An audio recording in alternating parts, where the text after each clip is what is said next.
सिद्धाणं नमो आयरीयाणं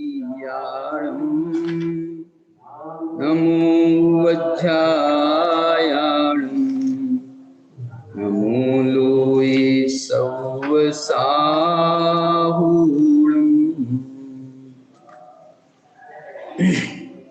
द्रव्यगुण पर्याय विषय पर जो हमारी संगोष्ठी हो रही है आगामी 6 जनवरी से, उसमें 13 सत्र होंगे 5 दिनों में। 4 दिनों में 3-3 टाइम सत्र चलेंगे। आखिरी दिन एक सुबह का ही एक सिर्फ सत्र रहेगा। इन 13 सत्रों के जो विषय चुने गए हैं उन विषयों का मैं थोड़ा सा आपको परिचय कराना चाहता हूँ। उसके साथ में जिन वक्ताओं को हमने इसमें सम्मिलित किया है, अध्यक्ष और विशेषज्ञ के रूप में भी हमने जिन विद्वानों को सम्मिलित किया है, उनका मैं आपको थोड़ा सा नाम मात्र उल्लेख कर रहा हूँ। जैसे हमने जो पहले दिन का हमारा सत्र रहेगा 6 तारीख का पहला सत्र, उद्घाटन सत्र जिसे हम कह सकते हैं। उस उद्घाटन सत्र की अध्यक्षता हमारे डॉक्टर हुकुमचंद जी भारिल्ल साहब करेंगे और उसके साथ में आदरणीय वीर सागर जी, अभय कुमार जी, ये भी उस सत्र को संबोधित करेंगे। इस प्रकार से जो है ये सत्र पहला सत्र होगा, मैं भी उसमें बोलूंगा। दूसरा जो सत्र है हमारा, वहां से हम ये विषय का प्रारंभ करेंगे। इसमें जो हमारा पहला सत्र दोपहर का है वो है द्रव्यगुण पर्याय और विश्व व्यवस्था। आप देखना, इसमें वैसे तो विषय हमने बहुत सारे बनाए थे, लेकिन 4 वक्ताओं को ही हमको इसमें सम्मिलित करना था। इसलिए 4 वक्ताओं के विषय जो रखे हैं उसमें आप देखिए, द्रव्यगुण पर्याय का अर्थपना और अर्थ की द्रव्यगुण पर्याय मयता, जिसकी चर्चा अपन ने कल की थी। उसमें हमने पदार्थ को ही आधार बना करके द्रव्यगुण पर्याय के स्वरूप पर चर्चा की थी। इस विषय पर एक हमारे नवीन शास्त्री विद्वान हैं पंडित अमन जी आरोन, बहुत अच्छा अभ्यासी है और वो इस विषय पर अपना वक्तव्य रखेंगे। इसमें जो आधारभूत गाथाएं होंगी वो होंगी प्रवचन सार की 87, 93, 99, 100, तत्वार्थ सूत्र के सूत्र, ये सब उसमें आधार रहेंगे। दूसरा जो हमारा विषय है कि ये जो द्रव्यगुण पर्याय का स्वरूप है, इस पर हमको किसके आधार पर बात करना है, तो सट द्रव्य और पंचास्तिकाय, इनके आधार पर चर्चा करेंगे। और इसमें खास रूप से इनका वैज्ञानिक विवेचन किया जाएगा। माने 6 द्रव्य और 5 अस्तिकाय ये सिर्फ आगम का विषय नहीं है, इसको हम विज्ञान के द्वारा भी सिद्ध कर सकते हैं। हमारे ब्रह्मचारी हेमचंद जी इस विषय पर अच्छा व्याख्यान करते हैं और भी विद्वान लोग करते हैं, लेकिन यहाँ पर हमारा जो अभी व्याख्यान करने वाले हैं एक डॉक्टर नितिन जी हैं भोपाल से, वो इस पर व्याख्यान करेंगे। ये मतलब वहाँ का जो केंद्रीय संस्कृत विद्यालय है ना, उसमें ये लेक्चरर है डॉक्टर नितिन जी। और अपने मनीष जी है ना, उनके साथ साले हैं, और ब्रह्मचारी नितिन जी विदिशा के हैं वो। तीसरा विषय है द्रव्य क्षेत्र काल भाव और द्रव्य गुण पर्याय। माने द्रव्य गुण पर्याय जो विषय है, इसकी जो शाखाएं प्रशाखाएं फूटती हैं वो बहुत जगह फूटती हैं, बहुत जगह। माने सारे हमारे शासन के जो सिद्धांत हैं, एक प्रकार से सभी सिद्धांतों में ये द्रव्यगुण पर्याय व्याप्त है। इसलिए यहाँ पर जो है ना, हमने द्रव्य क्षेत्र काल भाव को और द्रव्यगुण पर्याय इनकी परस्पर तुलना करने वाले हैं। आज मैं भी जो व्याख्यान आपको थोड़ा सा करूंगा वो प्रवचन सार की 96 नंबर की गाथा है। वो 96 नंबर की गाथा में ये द्रव्य क्षेत्र काल भाव के आधार पर द्रव्य गुण पर्याय की चर्चा की गई है, तो उसकी हम बात करेंगे। और यहाँ पर जो हमारा वक्ता होंगे वो हैं पंडित समर्थ जी विदिशा। ये समर्थ जी जो हैं अपने ब्रह्मचारी सुमत प्रकाश जी के भतीजे हैं। इनके 2 भतीजे जयपुर में पढ़े हैं, शास्त्री किया है और बहुत अच्छे विद्वान तैयार हैं। समर्थ नाम है। चौथा विषय जो है वो विश्व व्यवस्था है ना, इसका विषय, तो इसलिए हमने इस द्रव्यगुण पर्याय को महासत्ता और अवांतर सत्ता, महासत्ता माने पूरे विश्व को विषय बनाने वाली जो है वो महासत्ता है, तो ये महासत्ता और अवांतर सत्ता के आलोक में द्रव्यगुण पर्याय का स्वरूप, इसको प्रस्तुत करेंगे अपने पंडित संजय जी दौसा। और यहाँ पर जो है प्रवचन सार में ये विषय आया है गाथा नंबर 97 में, 97 में, और पंचास्ती काय में भी ये विषय आया है और वो है गाथा नंबर 8 में। माने आप देखो, जैन दर्शन ईश्वरवादी दर्शन तो नहीं है, लेकिन जैन दर्शन ने एक ऐसा स्वरूप स्वीकार किया है जिस स्वरूप की अपेक्षा हम भी एक महासत्ता को स्वीकार करते हैं जो पूरे विश्व के स्तर पर है। वहां तो जो है वो कर्तृत्ववादी दर्शन है, तो वो पूरे ईश्वर को कर्ता मान करके वो पूरे विश्व का नियंता कहते हैं। लेकिन यहाँ पर जो हम कहते हैं वो महासत्ता माने एक ऐसी सत्ता है जो पूरे, महासत्ता का मतलब क्या है, जैसे सत्य है, सत्य सब है क्या नहीं, सब द्रव्य सत्य है क्या नहीं, माने उनका अस्तित्व है क्या नहीं, द्रव्यों का, गुणों का, पर्यायों का, द्रव्य का, क्षेत्र का, काल का, भाव का। और यदि हम कहें षटखंडागम की भाषा में तो गुण स्थानों का, मार्गणा स्थानों का, जीव समासों का, इनका सत्य है क्या नहीं। सत प्ररूपणा नाम का उसका पहला वो है खंड, सत प्ररूपणा षटखंडागम का, तो वो सत प्ररूपणा जो है वो सत को विषय बनाता है। तो सत में कौन छूटता है, कौन सा ऐसा द्रव्य है जो छूट जाएगा, कौन सा ऐसा गुण है जो छूट जाएगा, कौन सी ऐसी पर्याय है जो छूट जाएगी, कौन सा ऐसा अविभागी प्रतिच्छेद है जो छूट जाएगा। माने कोई, इसके सत के दायरे में सब आते हैं, इसलिए सत को महा स्तर पर देखा जाए, महान स्तर पर देखा जाए तो इसका नाम महासत्ता है।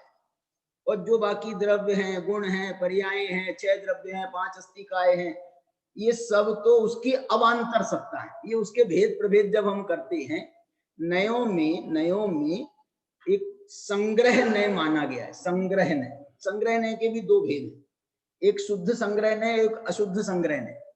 तो ये जो शुद्ध संग्रह नय है उसका विषय है महासत्ता।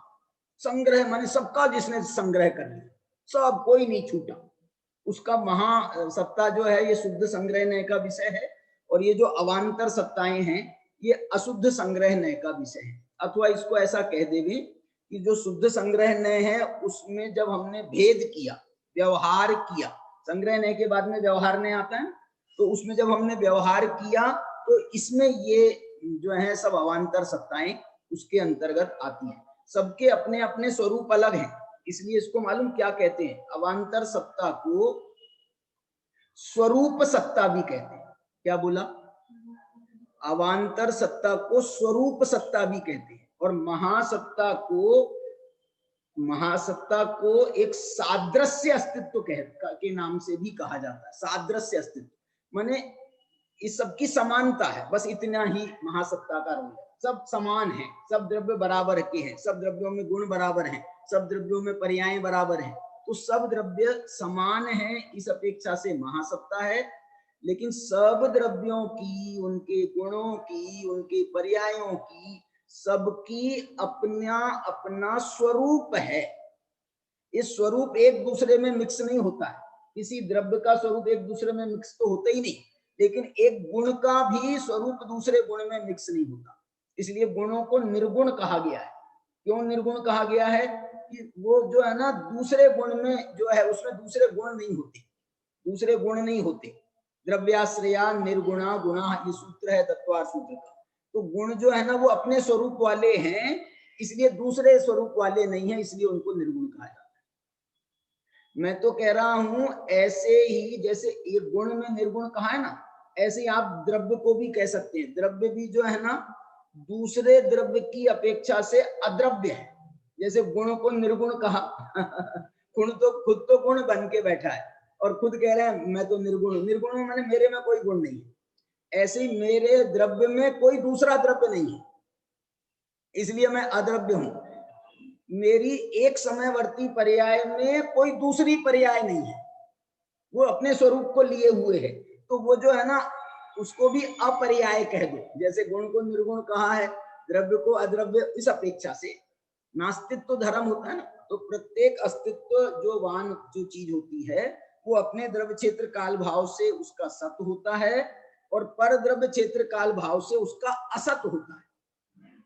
तो जो ये द्रव्य है ना, ये द्रव्य भी असत है इस अपेक्षा से, दूसरे द्रव्य की अपेक्षा, दूसरे द्रव्य क्षेत्र काल भाव की अपेक्षा। ऐसे गुण भी असत हैं दूसरे गुणों की अपेक्षा, पर्याय भी असत हैं दूसरी पर्यायों की अपेक्षा। तो ऐसा जो है इसमें इसका जो नाम दिया है सादृश्य अस्तित्व और स्वरूपास्तित्व, ऐसा नाम दिया है। इस प्रवचन सार का नाम है। यहाँ पर अपना तत्वार सूत्र की शैली में कहें अथवा पंचास्ती काय में शायद इसके नाम जो है महासत्ता और अवान्तर सत्ता, ऐसा नाम। संग्रह नहीं की अपेक्षा से कहें तो शुद्ध संग्रह और ये अशुद्ध संग्रह, ऐसे नाम दिए गए। तो ये जो है ये सब विषय पर चर्चा हमारा पहले दिन का दोपहर का जो सत्र होगा उसमें ये होगी बात। इस सत्र के अध्यक्ष रहेंगे हमारे मनीष जी मेरठ, अध्यक्ष हैं, और विशेषज्ञ होंगे एक प्रकाश जी छाबड़ा आए थे ना अपने, प्रकाश जी छाबड़ा जो हैं इसके विशेषज्ञ रहेंगे। तो ये दोपहर के सत्र में ये हमारे विद्वान हैं। कौन? प्रकाश छाबड़ा आए थे ना अपने, वहां पर व्याख्यान हुए थे उनके, इंदौर वाले। अब ये बीच बीच में गायब हो जाती है ना, इनको पता नहीं। अच्छा सुनो सुनो सुनो, इसी दिन 6 तारीख का जो रात्रि का सत्र होगा, वो रात्रि का सत्र होगा, पहले दोपहर में हो गया द्रव्यगुण पर्याय की सामान्य चर्चा, विश्व व्यवस्था की चर्चा। अब रात्रि में कौन सा सत्र होना चाहिए बताओ? खेलना हमको द्रव्यगुण पर्याय पे ही है तो रात्रि का जो सत्र है वो है द्रव्य के स्वरूप पर। मैंने अब हम एक एक द्रव्य का स्वरूप, गुण का स्वरूप, पर्याय का स्वरूप, इस पर विचार करेंगे। तो द्रव्य के स्वरूप पर रात्रि में चर्चा होगी। इसके अध्यक्ष रहेंगे पंडित ब्रह्मचारी हेमचंद जी, और विशेषज्ञ होंगे हमारे जेपी दोषी साहब जो यहाँ पर विराजमान है। तो जेपी दोषी जी साहब जो हैं इसके विशेषज्ञ रहेंगे। आपको ध्यान भी दिला रहा हूँ भाई साहब दोषी जी, मतलब भूल ना जाओ आप ठीक है, आपके प्रवचन का इंतजार कर रहा हूं मैं। अब देखिए इसमें जो है 4 वक्ता इसमें भी हैं। 4 वक्ता जो हैं, पहला जो विषय प्रस्तुत करेंगे द्रव्य की व्युत्पत्ति एवं द्रव्य का सामान्य स्वरूप। द्रव्य की व्युत्पत्ति क्या चीज होती है? व्युत्पत्ति क्या चीज होती है? व्युत्पत्ति कहते हैं जो द्रव्य शब्द है ना, द्रव्य शब्द है वो कहां से निर्मित हुआ, वो कैसे, वो कहां से बना, क्या है उसकी मूल धातु, क्या है, कैसे बना। तो इसके लिए जैसे हम एक संस्कृत में इसको व्युत्पत्ति परक अर्थ करते हैं, तो जैसे द्रव्य है ना, तो द्रव्य की उत्पत्ति परक अर्थ है, तुम लोग तो संस्कृत वाले हो, द्रवती इति द्रव्यम। क्या बोला? देखना द्रव्य की व्याख्या कल मैंने जो है ना नेट पर द्रव्य शब्द का दे करके मैंने उसको खोला, मैंने पूछा भैया, नेट से पूछा, गूगल से पूछा द्रव्य किसे कहते हैं तो उसने मालूम, जो ये लोक में जो धातुएं है ना, धातुएं 107-8 प्रकार की, बोले इनको द्रव्य कहते हैं ठीक है, वो लौकिक विवक्षा में ये धातुएं हैं, माने ये अपने स्वरूप को लिए हुए, माने इनका केमिकल फार्मूला है, जैसे हम द्रव्य का जो गुण है ना, विशिष्ट गुण होते हैं द्रव्य में, तो बहुत, मैं तो ये कहता हूं उसकी व्याख्या में लौकिक में जो हमारा द्रव्य का स्वरूप है, और मालूम एक दूसरा चैप्टर ये लोग बच्चों के कोर्स में है, शायद 11वीं के कोर्स में है, उस चैप्टर का नाम मालूम क्या है? उस चैप्टर का नाम है द्रव्य की अवस्थाएं। द्रव्य का एक स्वरूप वाला चैप्टर है, उसमें तो द्रव्य के गुण बताए जाते हैं, उनके केमिकल फार्मूले हैं, और ऐसा कहा गया है कि अभी तक जो है 107-8 प्रकार के जो है ना वो द्रव्य खोजे गए हैं, लेकिन और भी मिल सकते हैं, ऐसा नहीं है कि और द्रव्य नहीं मिल सकते। हमारे तो सर्वज्ञ भगवान ने देखे हैं, उन्होंने तो कह दिया भैया 6 ही हैं। 6 ही है, वरना तो 5 होंगे और ना 7 होंगे, क्योंकि सर्वज्ञ प्रणीत है मामला। यहाँ पर सर्वज्ञ प्रणीत मामला नहीं है, इसलिए उनको तो जो अभी तक खोजे गए वो ऐसा बता दी। तो ये धातुओं को द्रव्य कहा जाता है, और इनके संयोग से जो है ना ये और बहुत सारी जो चीजें हैं निर्मित हो रही हैं, ये सब ये जो है ना धातुएं नहीं है, ये धातुओं के मिश्रण से निर्मित है चीजें। अपना पानी है, पानी, वो पानी कोई द्रव्य नहीं है, पानी द्रव्य नहीं है, वो एक मिश्रण है। ऑक्सीजन एक द्रव्य है, हाइड्रोजन एक द्रव्य है, और ऑक्सीजन और हाइड्रोजन के मिश्रण से ये पानी बना है। ऐसे ही मालूम है ये यहाँ पर भी, हमारे यहाँ पर संयोगी द्रव्य की खूब चर्चा है। हमारे यहाँ पर कम चर्चा नहीं है संयोगी, ये गुण स्थान, मारणा स्थान, जीव समास, ये सब संयोगी द्रव्य की व्याख्याएं। और मैं ये कहता हूं जो समय सार तत्वार्थ सूत्र में वर्णित जो 7 तत्व और 9 पदार्थ हैं, ये भी संयोगी द्रव्य है, ये संयोगी पदार्थ है। जीव किसे कहते हैं? बोले ये एकेंद्री को जीव कहते हैं। ये एकेंद्री जीव है, ये मूल धातु नहीं है, जीव नहीं है वो शरीर और जीव का मिश्रण है। पुद्गल जो है, हम इसको पुद्गल कहते हैं, ये पुद्गल परमाणु नहीं है, ये समान जाति द्रव्य पर्याय कह करके ये मिश्रण है। ऐसे ही समय सार ने पुण्य, पाप, आश्रव, बंध, संवर, निर्जरा, मोक्ष, इनको भी संयोगी अवस्था बताया। कैसे बताया मल? उसमें लिखा है टीका में, 13वीं गाथा की टीका में लिखा है, विकार्य विकार को भयम पुण्यम पापम च। क्या बोला? पुण्य किसे कहते हैं? पुण्य तत्व क्या है? पुण्य तत्व क्या है? पुण्य पदार्थ क्या है? तो वो ये कहते हैं, एक इसमें पुण्य में 2 चीजें, एक तो है पुण्य होने योग्य, पुण्य रूप होने योग्य, और दूसरा है पुण्य को करने वाला। एक विकार्य, ये जीव का परिणाम है, और विकारक ये पुण्य जो है, जो पुण्य कर्म का उदय है, जो जैसे ये घातिया कर्म में हम देखें तो मोहिनी कर्म का जो मंद उदय है, ये पुण्य में निमित्त बनता है, मंद उदय। और जो उसका तीव्र उदय है मोहिनी का, वो पाप में निमित्त बनता है। इसलिए जो है ये विकार्य विकार को भयम पुण्यम पापम च, ऐसा लिखा। एक अकेला जीव का भाव वो पुण्य नहीं है, पुण्य पदार्थ नहीं है। पूरा पुण्य, जो पूरा पुण्य पदार्थ है, वो 2 चीजों से मिश्रित बना है। इतना ही नहीं, आश्रव में, संवर में, निर्जरा में, बंध में, मोक्ष में, सब जगह ऐसी ही बात है। जैसे इनने तो व्याख्या कर दी है 13वीं गाथा की टीका में, अमृत चंद्राचार्य, उनने लिखा आश्रव क्या है? बोले आश्रव में भी 2 है। कौन है 2 बताओ?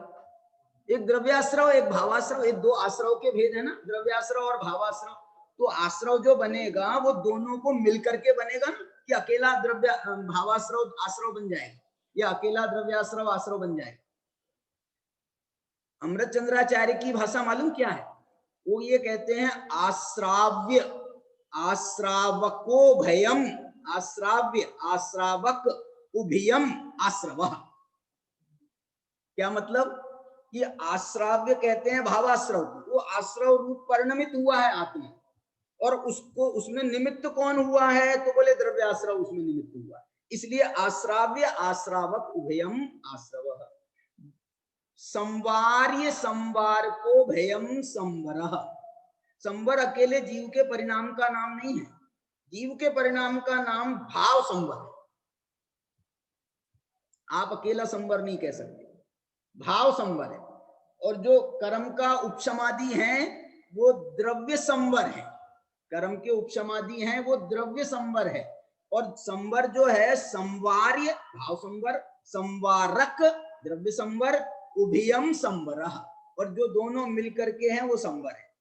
निर्जर्य निर्जर को भयम निर्जरा, निर्जरा रूप होने योग्य और निर्जरा को करने वाला, करने वाला माने यहाँ निमित्त को करने वाला कहा गया है का प्रत्यय लगाए, निर्जरक निर्जरा को करने वाला। बंध्य बंध को भयम बंध माने एक तो बंध रूप होने योग्य जीव का भाव बंध परिणाम, और बंधक कहा गया वो द्रव्य बंध। आपने भाव बंध का परिणाम किया, द्रव्य बंध ने तुमको बांध लिया, बंधक तुमने किया परिणाम, उसने तुमको तुरंत बांधा, तो वो बंधक, उसकी हथकड़ियां तैयार है। तो ये द्रव्य बंध जो है वो बंधक है। इसके बाद में किसका नंबर है? अब क्या बचा? मोक्ष बचा। तो मोक्ष के लिए कहा मोच, मोचको भयम मोक्ष, मोक्ष रूप होने योग्य जीव है, जीव का परिणाम है। और मोक्ष को करने वाला माने द्रव्य कर्म भाव कर्म नो कर्म से रहित तो हो गया जीव, तो वो जो है वो रहित हुआ, वो मोक्षक है। और जीव जो है उसको मोक्ष होता है, कर्मों से मुक्ति मिलती है तो जीव को मोक्ष होता है। तो ये भाव मोक्ष है उधर। तो ऐसी ये जो है ना, मैं ये कह रहा हूं ये भी ये संयोगी अवस्थाएं, 6 द्रव्यों का जो निरूपण है, जो द्रव्यों का निरूपण है वो प्योर है। 5 अस्थिकायों का जो निरूपण है वो प्योर है। 7 तत्वों का और ये 9 पदार्थों का जो निरूपण है वो प्योर नहीं है, ये संयोगी अवस्थाएं। इसीलिए तो समय सार ने कहा कि 9 तत्व गतत्वेपि यदेकत्वम न, मैं तो 9 तत्वों में से छिपी हुई जो ज्योति उसे बतलाता। 9 तत्वों में छिपी हुई जो ज्योति है ना वो है मूल वस्तु। ये 9 तत्व जो है ये संयोगी हैं, इनसे भिन्न है आत्मा, 9 तत्वों से भिन्न है आत्मा। ऐसा जो है वो बहुत सुंदर विवेचन है। तो एक ये जो है ना द्रव्य की, मैं तो ये बोला था आपको, प्रश्न अपना यहां से खड़ा हुआ था, द्रव्य की व्युत्पत्ति क्या? तो मालूम द्रव्य की व्युत्पत्ति कितनी प्यारी है।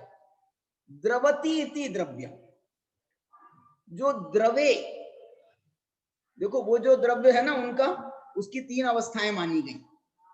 लौकिक में जो द्रव्य है ना उसकी 3 अवस्थाएं मानी गई। बोलो सुरेश, कौन कौन सी 3? एक सॉलिड, एक लिक्विड और एक गैसी। क्या बोलते हैं उसको? नहीं सॉलिड, हाँ मैं इंग्लिश में ही बोल रहा हूँ ना। सॉलिड है, लिक्विड है और फिर गैस है। तो ये जो है ना 3 अवस्थाएं द्रव्य की मानी है। हमारे यहाँ पर 3 अवस्थाएं कौन सी है? द्रव्य गुण पर्याय, बहुत अच्छा। द्रव्य सॉलिड है, गुण लिक्विड है और पर्याय जो है ना वो उड़ जाती हैं। पर्याय जो है ना वो नष्ट हो जाती है। तो अब जो भी है जैसा भी समझ लो, लेकिन यहाँ पर जो है ना ये जो है द्रव्य को भी, ये बहुत अच्छा कहा आपने, द्रव्य को भी एक अवस्था माना है। मालूम आप, द्रव्य को भी एक अवस्था माना है। और ये बात ये प्रवचन सार में ही कहीं पर ये शब्द प्रयोग है। द्रव्य भी एक उसकी अवस्था है, जैसे द्रव्य है, द्रव्य को अवस्था माना है। द्रव्य अवस्था, कल बताया था ना मैंने, ध्रुव जो है एक समय का ध्रुव, त्रिकाल ध्रुव वगैरह वगैरह। तो ये जो है ना ये भी एक अवस्था है। द्रव्य को भी एक अवस्था माना है। उत्पाद भी एक अवस्था है, व्यय भी एक अवस्था है, द्रव्य भी है। तो ये देखना, ये द्रव्य गुण पर्याय के जो सूत्र है, मैं ये कह रहा था आपको, द्रव्य गुण पर्याय के सूत्र द्रव्य क्षेत्र काल भाव में जा रहे हैं। द्रव्य गुण पर्याय के सूत्र उत्पाद व्यय द्रव्य में भी जा रहे हैं। तो ये द्रव्य गुण पर्याय का जो विषय है ये बड़ा व्यापक विषय है। तो ये द्रव्य की व्युत्पत्ति जो है ना, मालूम द्रव्य की उत्पत्ति कहां से आई? कहां से आई बताओ? द्रव्यत्व गुण में से आई। द्रव्यत्व गुण किसे कहते हैं? जिस शक्ति के कारण द्रव्य का परिणमन निरंतर होता रहे, अवस्थाएं निरंतर बदलती रहे। ये जो बदलने वाला है, द्रवति इति द्रव्यम, परिणमति इति द्रव्यम, ये जो गुण है, ये द्रव्यत्व गुण है। और ये उसकी लिक्विडिटी है, जो अपन लिक्विडिटी कह रहे हैं ना, तो ये परिणमन कर रहा है। वो एक समय, नदी का पानी एक समय भी स्थिर नहीं रहता, एक समय भी स्थिर नहीं रहता है। वो जो है बिल्कुल निरंतर बहता रहता है। बहे सो नदी, उसका नाम नदी है। जो स्थिर हो जाए पानी, उसका नाम नदी नहीं है, उसका नाम तो तालाब है, कुआ है, कुआ, कूप मंडूक। नदी तो उसका ही नाम है जो बहे। ऐसी द्रव्य तो उसका नाम है जो बहे, द्रवे, द्रवती इति द्रव्यम, ऐसी ये व्युत्पत्ति है बहुत प्यारी उसकी। और फिर द्रव्य का स्वरूप, द्रव्य के स्वरूप के लिए एक इसमें बहुत अच्छी परिभाषा दी है प्रवचन सार। तत्वार सूत्र की तो परिभाषा, तत्वार सूत्र की परिभाषा यहां से निकली है, प्रवचन सार में से निकली है तत्वार सूत्र की परिभाषा। देखो तत्वार सूत्र की 3 परिभाषाएं, गुण पर्यायवत द्रव्यम, सद्द्रव्य लक्षणम, उत्पाद्य ध्रुव युक्तम सत्। लो मैं तुमको तीनों परिभाषाएं एक गाथा में बता रहा हूं। 95 नंबर की गाथा है प्रवचन सार। अपरिचत सहावेनुपादव्यय ध्रुवत् संबद्धम गुणवं च सपज्जायं जम तम दव्वं तिवोचन्ति। क्या कह रहे? अपरिचत सहावे, इसका नाम है सत द्रव्य लक्षणम, जो अपने स्वभाव को कभी नहीं छोड़ता। ये जो परिभाषा है, ये परिभाषा यद्यपि तत्वार सूत्र में इस भाषा में नहीं आ रही है, उसमें तो सद्द्रव्य लक्षणम की बात है। सद्द्रव्य लक्षणम का भी तो यही अर्थ है ना। बोलो हम क्या सद्द्रव्य का किसे कहते हैं? सत किसे कहते हैं? अस्तित्व का नाम सत है। अस्तित्व गुण किसे कहते हैं? जिस शक्ति का कभी, जिस शक्ति के कारण द्रव्य का कभी नाश नहीं होता, ये जो अस्तित्व है यही सत है। और यही अपरिचत स्वभाव है, माने वो अपने स्वभाव को कभी नहीं छोड़ता, ये है उसका अर्थ, ये सद्द्रव्य लक्षण। दूसरा, उत्पादव्यय ध्रुवत्व संबद्धम, उत्पादव्यय द्रव्य से युक्त है। गुणवम च सपज्जायम, गुण पर्यायवत द्रव्यम जम तम दव्वत्ति उच्चन्ति। एक गाथा की 3 सूत्र बनाए सूत्रकार ने, और कुंद कुंद भगवान ने एक गाथा दी। और ये गाथा को इनने दूसरी भाषा में, इसी गाथा को 96 गाथा में फिर से इन्होंने प्रस्तुत किया, थोड़ा सा उसका भाषा बदल करके। देखो उसमें क्या लिखा, इसमें वो सद्द्रव्य लक्षणम आ रहा है, सद्भावो ही सहावो, उस स्वभाव का था ना अपरिचत सहावे। तो यहां पर पूछा स्वभाव क्या है, स्वभाव क्या है द्रव्यों का? तो कह रहे हैं सद्भाव ही स्वभाव है। स्वभाव क्या है? तो बोले सत, सद्भाव माने सत रूप रहना, इसका नाम है सद्भाव। और स्वभाव क्या है बताओ? स्व का जो भाव, उसका नाम स्वभाव। और सद्भाव किसे कहते हैं? सतरूप रहना, इसका नाम सद्भाव। तो अब दोनों को जोड़ो, सद्भाव को और स्वभाव को, तो वो ये जोड़ करके कह रहे हैं कुंद कुंद, सद्भावो ही सहा। सद्भाव ही स्वभाव है।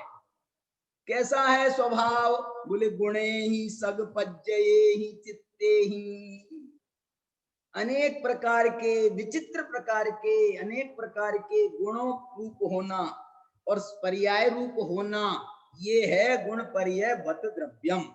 और दव्वस्य सव काल, ये कह रहे हैं, ये जो हम लक्षण बता रहे हैं ना, सद्द्रव्य लक्षणम या उत्पाद्य ध्रुव युक्तम सत या गुण पर्याय वत द्रव्यम, ये द्रव्य के सवकालम सहावम, ये सर्वकाल ये इनका लक्षण है।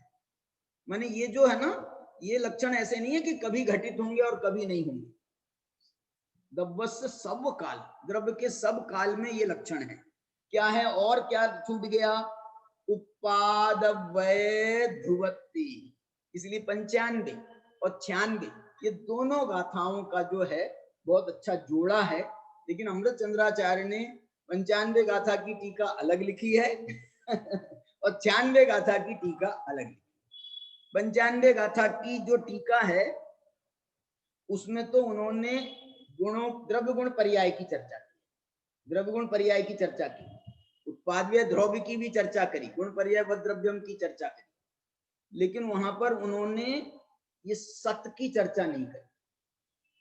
क्यों? क्योंकि वहां तो अपरिचित सहावे ने कहा था ना, और यहां पर उन्होंने कहा सब भावो ही सहाव, सद्भाव ही स्वभाव है। तो यहाँ जब सत की चर्चा करी तो यहाँ आचार्य ने, अमृतचंद्राचार्य ने टीका में इसमें द्रव्य क्षेत्र काल भाव की चर्चा कि हर एक वस्तु जो है, जो द्रव्य है या जो सत है, वो अपने द्रव्य क्षेत्र काल भाव से सत है, पर द्रव्य क्षेत्र काल भाव से असत है। तो ये द्रव्य क्षेत्र काल भाव को इन्होंने सत से जोड़ा, और ये सब जगह जोड़ा गया। ऐसे ही सब जगह न्याय ग्रंथों में देखो, जहां जहां अस्ति नास्ति की चर्चा आई है, वहां वहां अस्ति नास्ति में स्वद्रव्य क्षेत्र काल भाव से अस्ति और पर द्रव्य क्षेत्र काल भाव से नास्ति। तुम्हारे जो नए चक्र है ना, उसमें एक अस्तित्व नय है, नास्तित्व नय है, अस्तित्व नास्तित्व नय है ना, वहां भी उन्होंने बल्कि सप्तभंगी लगाई है। वहां तो उन्होंने 7 बार 7 सप्तभंगी है ना, 7 बार वो स्वद्रव्य क्षेत्र काल भाव से अस्तित्व और परद्रव्य क्षेत्र काल भाव से नास्तित्व, इस बात की चर्चा करें। तो ये जो है इस प्रकार का ये विषय है, बहुत बढ़िया विषय है। ये मालूम कौन लेने वाले हैं?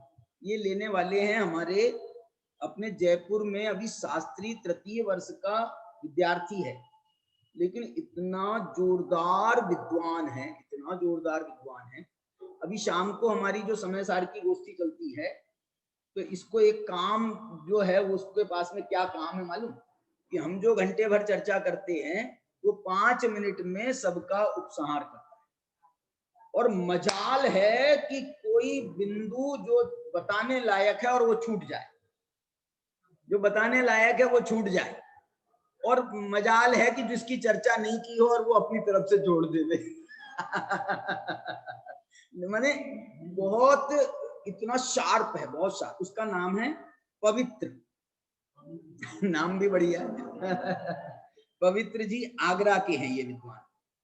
दूसरा विषय है ये अपने कब रात्रि की चर्चा में, द्रव्य के विभिन्न लक्षण और उनका समन्वय।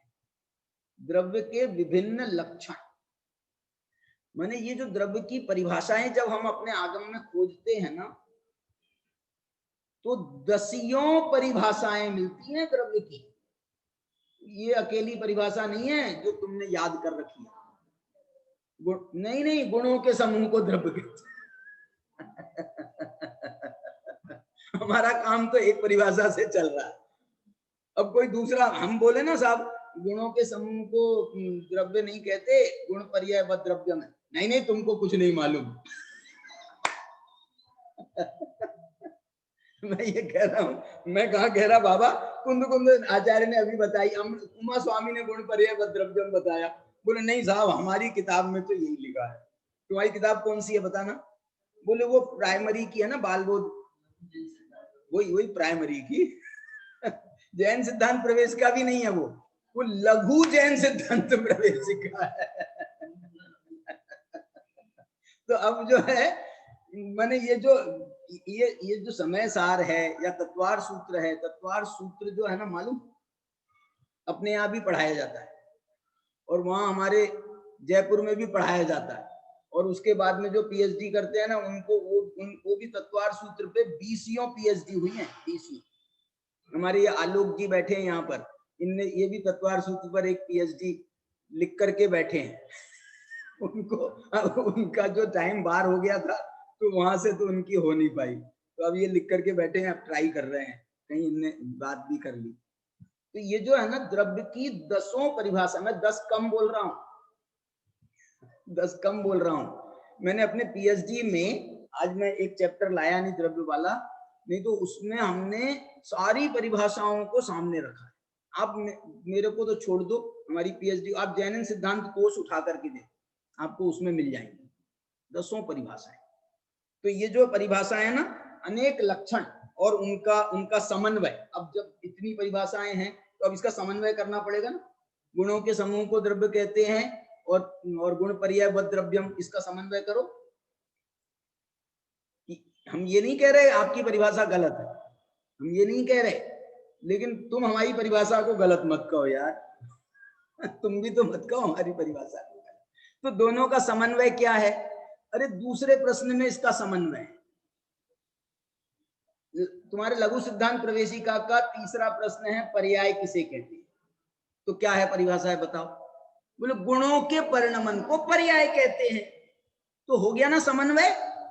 हमने गुणों के परिणमन को भी इसमें शामिल कर लिया गुण पर्याय बद द्रव्यम में, और आपके गुण की परिभाषा और पर्याय की परिभाषा में ये शामिल है। गुण को पर्याय की परिभाषा में गुण शामिल है ना, गुणों के परिणमन को पर्याय कहते हैं।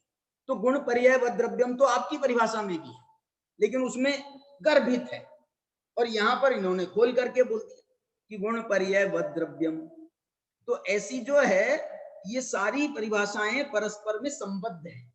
अब देखो पर्याय की परिभाषा क्या है। तो पर्याय की परिभाषा आपने कहा गुणों के परिणमन को पर्याय कहते हैं, और यहाँ पर जो पर्याय की परिभाषा है वो मालूम क्या है? पर्याय की परिभाषा, पर्याय की परिभाषा है उत्पाद व्यय ध्रुव युक्तम सा। ये द्रव्य की परिभाषा नहीं है, ये गुण की परिभाषा नहीं है, ये पर्याय की परिभाषा है। मैं आपको बताऊं, ये जो पर्याय की परिभाषा है ना, इसमें ही एक गाथा है, और उसमें उन्होंने ये लिखा है कि ये जो है ना, ये पर्याय में उत्पाद व्यय द्रव्य होता है। पर्याय में उत्पाद व्यय द्रव्य होता है। देखो मैं बता रहा हूं आपको, 99 नंबर की गाथा है प्रवचन सारी, 99 नंबर की गाथा। वो कह रही है सदवट्ठिदम सहावे दव्वम। द्रव्य जो है वो अपने सत में स्थित है, इसलिए वो उसका स्वभाव है। सत में स्थित होना ये उसका स्वभाव है।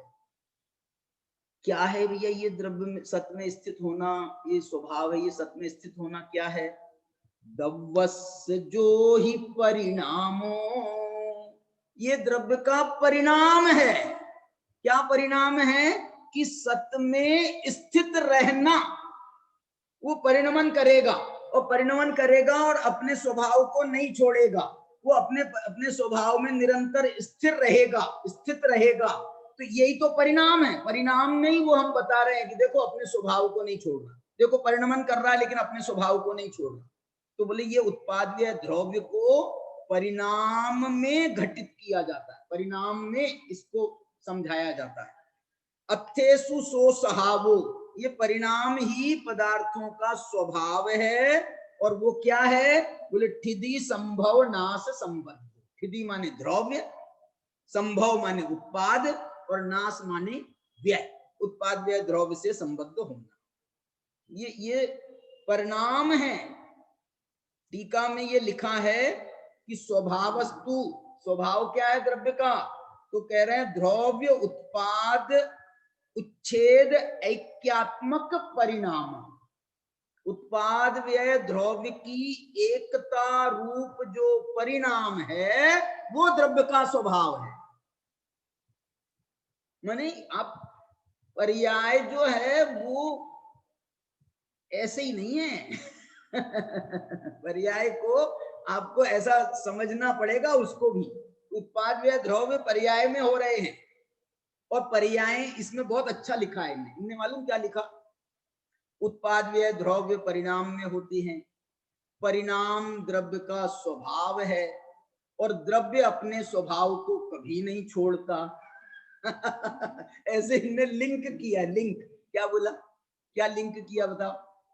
उत्पाद व्यय द्रव्य द्रव्य का परिणाम, द्रव्य उत्पाद व्यय द्रव्य रूप परिणाम है, और परिणाम क्या है? ये द्रव्य का स्वभाव है, और स्वभाव को द्रव्य छोड़ता नहीं है। अपरिचत्त सहावेण, और स्वभाव को द्रव्य छोड़ता नहीं है, इसलिए परिणाम द्रव्य का स्वभाव। परिणाम ही स्वभाव है, परिणाम ही स्वभाव। मतलब ये ऐसी जो है बहुत जोरदार चर्चाएं हैं। तो ये सब इनका समन्वय करेंगे। कौन करेंगे मालूम? द्रव्य के विभिन्न लक्षणों का उनका समन्वय करेंगे हमारे नाम राशि विद्वान दिल्ली के पंडित विद्वान राकेश जी दिल्ली। इसके बाद में तीसरा विषय है द्रव्य, है ना, द्रव्य का स्वरूप। तो 6 द्रव्यों का जो भेद प्रभेद के रूप में जो विस्तार है द्रव्यों का, उसकी चर्चा करने के लिए आएंगे एक विनय जी हैं मुंबई के, विनय मुंबई। मेरे को लगता है ये अभी उसमें आए थे ये विनय, ये उनके साथ में काम करते हैं वहां पर, वही है शायद। ये अपने विपिन ने कार्यक्रम किया था ना, हाँ, उसमें एक विनय भी आया था। अब जी चलो, नहीं और भी थे मुंबई के, और भी थे, एक उसका नाम तो राहुल है शायद, एक राहुल है। ये विनय जी मुंबई हैं। अब ये मैं समझ नहीं पा रहा हूँ, चलिए। और ये जो है ना, ये हमारा सब काम उन लोगों ने संभाला ना इस बार, तो बहुत सारा जो है मेरे पूरी अथॉरिटी थी उन लोगों को, पूरी अथॉरिटी, मैं ज्यादा हस्तक्षेप नहीं किया। चौथा जो है विषय बहुत प्यारा विषय है, वो एक दीपचंद जी शाह कासलीवाल हैं। उन्होंने एक सवैया टीका लिखी। उसमें क्या लिखा है मालूम? सवैया टीका ये कहती है कि भैया तुम काम धंधे वाले लोग हैं, है ना, इसलिए तुम लोगों ने तो जो है ना वो बस अपना लघु सिद्धांत प्रवेशिका से द्रव्यगुण पर्याय समझ ली, बस बात खत्म, और जिनागम पढ़ने की जरूरत नहीं है। जिनागम में पढ़ते हैं तो इसका हमको विस्तार समझ में आता है। अब 1000 पेज की हमारी पीएचडी हो गई इसमें द्रव्यगुण पर्याय पे, तो जो है ना इसमें कितना विस्तार है ये आप सोच सकते हैं। लेकिन जो सवैया टीका है वो ये कहती है कि जो वस्तु का स्वरूप है वो द्रव्य गुण पर्याय पर ही समाप्त नहीं हो जाता। क्या मतलब? माने ये द्रव्य गुण पर्याय के अलावा भी इसका बहुत विस्तार है, इसका बहुत उन्होंने एक छंद लिखा है, छंद, स्वर्णलता को याद होगा, मेरे को तो कम याद है। गुण एक एक जाके परजय अनंत करे, परजय के द्रव्य नहीं है, परजय में नंत, देखो मैंने उसमें मालूम कितने द्रव्य गुण पर्याय 3 नहीं है। हाँ, परजय में नंत नृत्य नाना विस्तरीय, मैंने ये कह रहा हूं मैं कि उन्होंने क्या बोलता हूं, देखो, द्रव्य गुण पर्याय नृत्य कला भाव स्वभाव प्रभाव भाव स्वभाव प्रभाव, ऐसे इनने 12 उसको जो है ना 12 चीजों से समझाया वस्तु को अकेले जो है ना हम द्रव्यगुण पर्याय से समझते हैं, वो तो मध्यम शैली हमको अपनाना पड़ेगा। लेकिन द्रव्य में जो धर्म है वो धर्म जो है ना उसको अनंत प्रकार से समझाते हैं।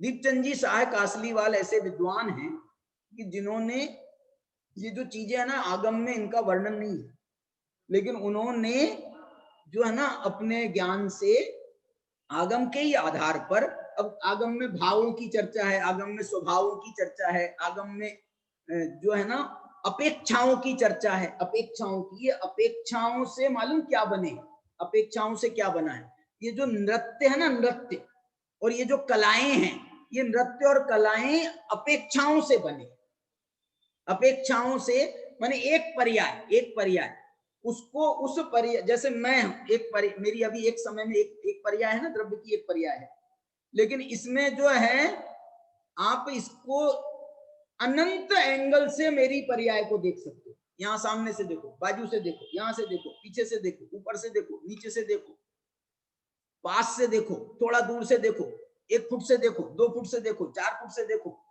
आप इसके पिक्चर खींचो, आपको इतनी पर्याय मिलेंगी, एक पर्याय के अंदर इतनी पर्याय। बोले साहब ये क्या है? बोले ये उनकी एक पर्याय है। बोले ये क्या है? ये भी उनकी एक पर्याय है। तो ये कब खींची थी और ये कब खींची थी? बोले दोनों का एक समय। जो तुमने सामने से व्यू लिया है वो उसी समय पीछे से जो व्यू लिया है उसमें पीठ दिख रही है, यहाँ से व्यू दिख रहा है तो इसमें लेफ्ट का एंगल आ रहा है, यहाँ से राइट का एंगल आ रहा है। तो ऐसा एक समय में एक पर्याय के इतने नृत्य हो सकते हैं, इतनी कलाएं हो सकती हैं। उस नृत्य में भी कलाएं, नृत्य में कला कैसे होती है? कला किसे कह रहे हैं? वो कि हमने, जैसे आपने एक पिक्चर लिया हमारा, तो ये तो हमारा एक नृत्य हुआ, समझ। अब कला क्या है? तो कला ये है कि इसी समय में हमारा ये हाथ कैसे काम कर रहा, ये वाला हाथ कैसे काम कर रहा, और ये हाथ इतना ऊंचा है, ये हाथ इतना नीचे है। वो जो है ना, तुम थोड़ा सा गड़बड़ करो ना, वो नृत्य सिखाने वाला आता है, और तुम ऐसे की जगह पर ऐसे करो, क्या कर रहा है? एक तमाचा मारेगा। क्यों? क्योंकि हम जिस एंगल से बोल रहे हैं ना, जैसा सबका ऐसा आएगा और तेरा यूं आएगा। हटाओ इसको, ये काम का नहीं है। तो ये जो नृत्य है, कलाएं हैं, अरे वाह, बिल्कुल सब बोल सकते हो। उनने 12 बताएंगे ना, अब अपने रास्ता खोल दिया, अपन 25 बना सकते हैं। अरे 47 शक्तियां बताई क्या नहीं? इसमें एक शक्ति जोड़ रहा मैं, द्रव्य गुण पर्याय में एक शक्ति को जोड़ो, एक धर्म को जोड़ो, स्वभाव को जोड़ो। द्रव्य गुण पर्याय में स्वभाव को जोड़ा है उनने, भाव को जोड़ा, स्वभाव को जोड़ा, प्रभाव। तो ये जो है ना, ये एक उनका 5 पेज का लेख है, दीपचंद जी शाह कासलीवाल का। उसका नाम है सवैया टीका। सवैया नाम का छंद है ये वाला जो हम गाते हैं, 8 लाइन का, और उसकी टीका उन्होंने खुद लिखी है। उनने खुद टीका लिखी।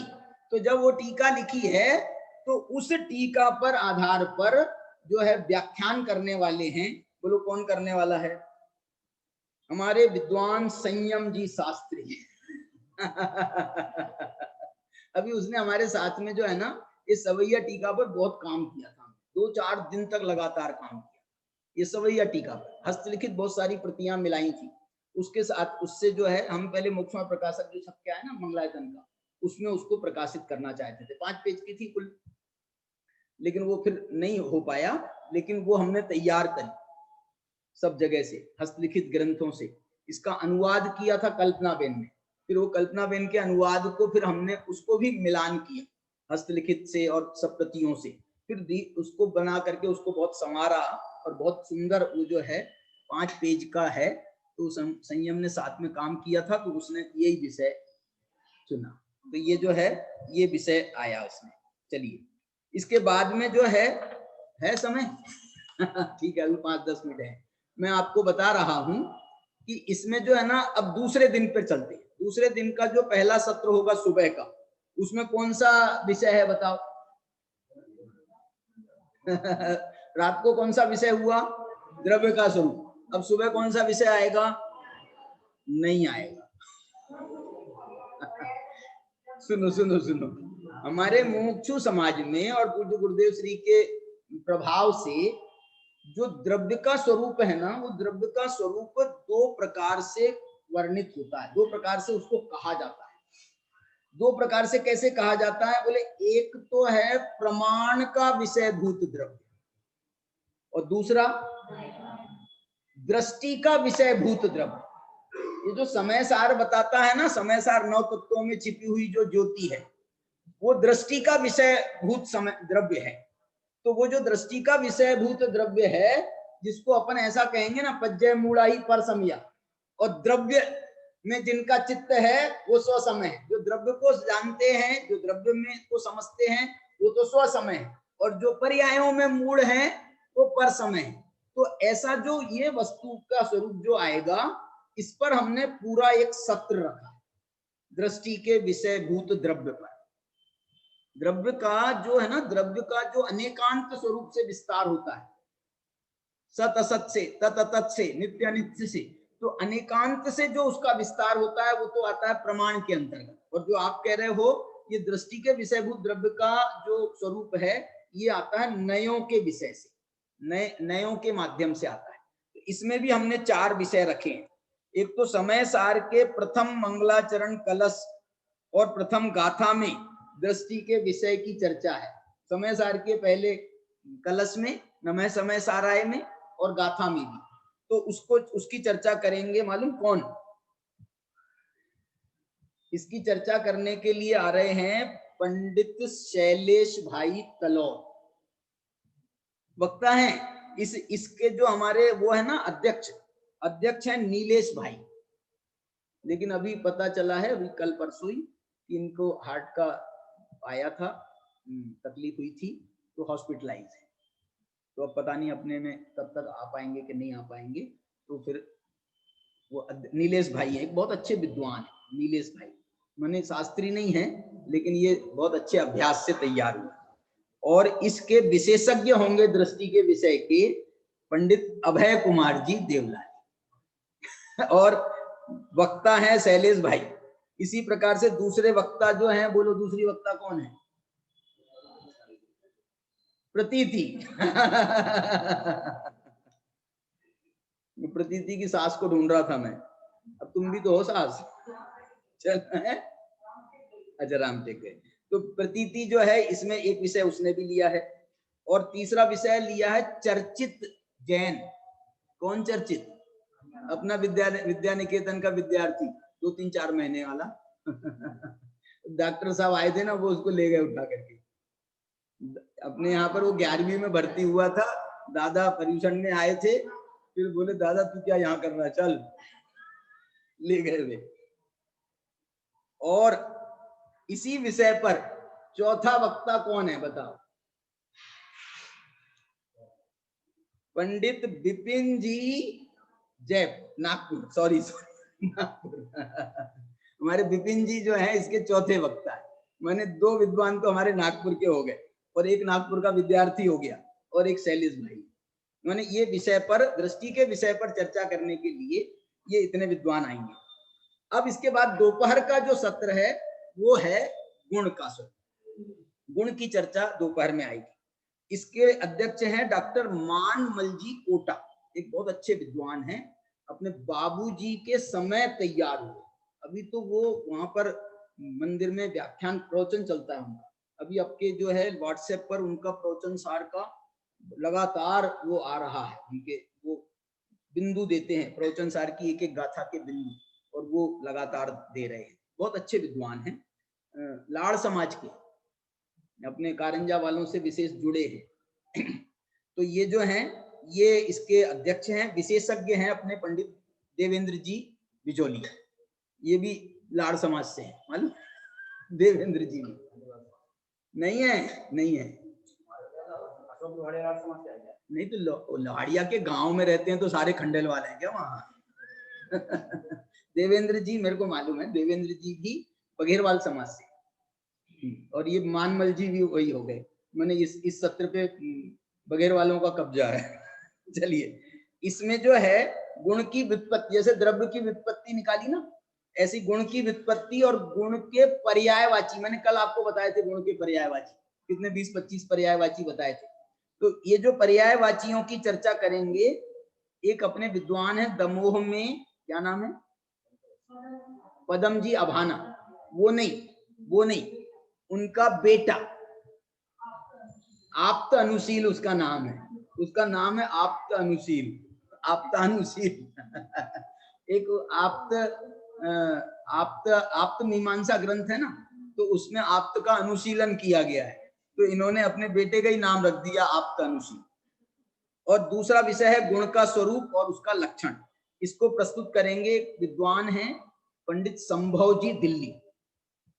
आपने नाम सुना होगा, एक वो शाहदरा के विद्वान है ना, शाहदरा के एक विद्वान हैं, मैं नाम बोल रहा हूँ, अपने पवन जी के बहनोई कांति प्रसाद जी दिल्ली शाहदरा के, उनका ये नाती है संभव, और बहुत अच्छा विद्वान। इसके बहुत सारे यूट्यूब पर आपको बहुत कुछ इसने वो डाले हैं अपने, तो वो भी इसके हैं। तो ये अच्छा विद्वान है, इनको दिया है ये गुण का स्वरूप और लक्षण।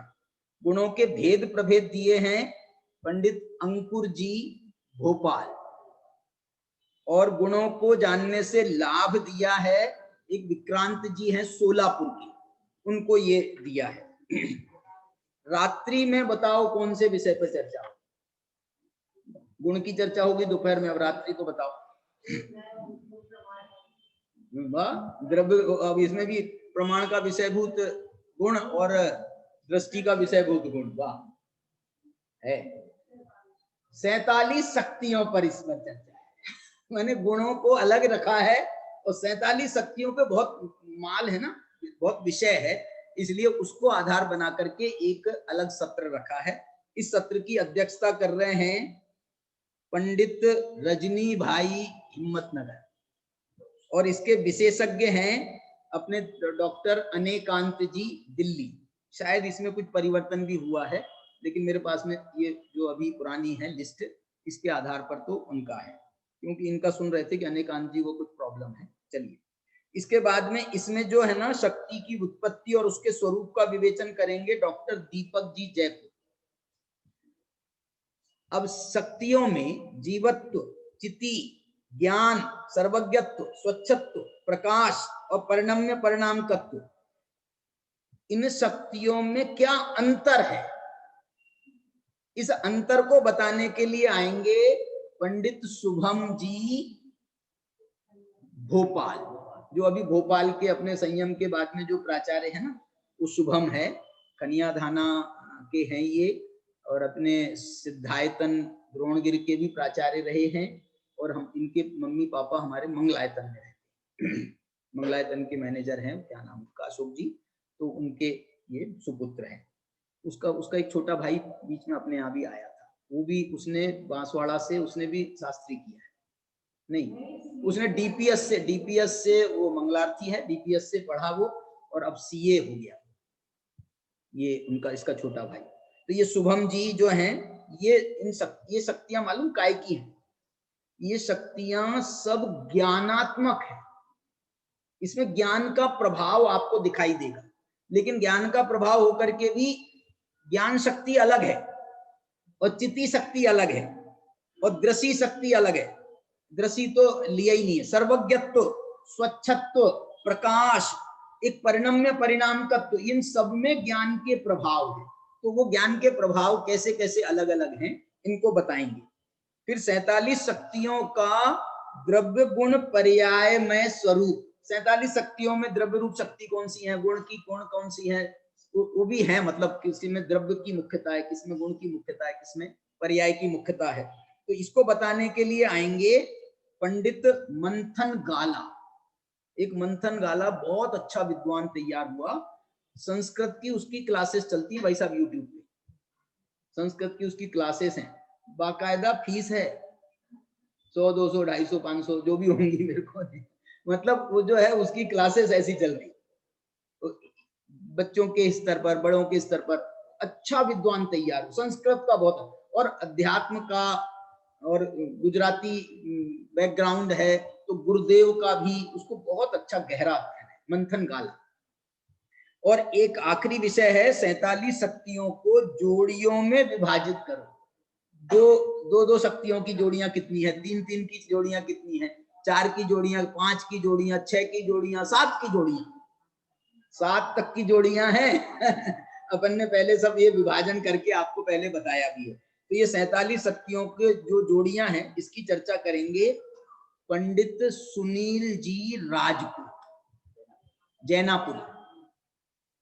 इनका मालूम है इतिहास क्या है, ये इतना अच्छा गला है इसका, हमारे अभय जी के मार्गदर्शन में वो तैयार हुआ, मतलब जयपुर में था वो, तो वो विधान वगैरह बहुत अच्छे उसके गायब करके इसके सारे विधानों की रिकॉर्डिंग्स आई, कि विधान, अपना भी विधान शायद इसका चलेगा या और किसी का चलेगा। तो ये जो है वो सुनील जी हैं, और इनका विशेष बात बता रहा हूं कि ये जन्म से जैन नहीं, लेकिन इसको जो है अपने बेलोकर जी, धन्य कुमार जी बेलोकर के भाई कोई हैं, उनने अपनी नातन को इससे ब्याह किया है, मतलब उन्होंने स्वीकार किया, भले ही वो जैन नहीं है जन्म से, लेकिन उन्होंने स्वीकार किया, उसको दिया, और इतने बढ़िया ढंग से आज जो है मालूम, राजकोट में जो गद्दी लालचंद भाई की थी, उस गद्दी पर व्याख्यान करता है। लालचंद भाई की जो गद्दी थी ना, वहां पर उस गद्दी पर वो व्याख्यान करता है, वहीं रहता है, वहीं मंदिर में ही पीछे धर्म जो बना है वहां रहता है, बहुत अच्छा विद्वान है। इस प्रकार से मैंने ये 6 और 7 तारीख की सत्रों का आपको परिचय दिया है। अपना समय हो गया, तो इसके बाद के जो विषय हैं, देखना विषय के साथ में थोड़ी सी हम उसकी चर्चा भी कर ले रहे हैं। तो मैं ये इसलिए भी कर रहा हूँ कि जो हमारे विद्वान साथी है ना, जो और विद्यार्थी लेवल पे हैं, उन लोग पूछते भी हैं कि भाई इसमें क्या बोलना है, क्या विषय है, तो वो उसके आधार के लिए भी ये हो जाएगा। तो इस प्रकार से हमारा ये 2 दिनों के सत्रों की चर्चा हो गई। अब 8 तारीख और 9 तारीख के सत्रों की चर्चा अपन बताएंगे कल। और जो आखिरी का सत्र है वो उसमें विषय भी है लेकिन समापन भी है, तो उस सत्र की चर्चा भी अपन साथ में कल कर लेंगे। चलो, अपने पास में समय भी अब बचा नहीं। आज 3 तारीख हो गई, 3 तारीख हो गई ना। क्या है 3 तारीख? 3 तारीख का इतिहास बताओ। तो जो है अब 4 और 5 2 ही दिन बचे हैं। 6 तारीख से अपना गोष्ठी चालू हो जाएगी। चलिए।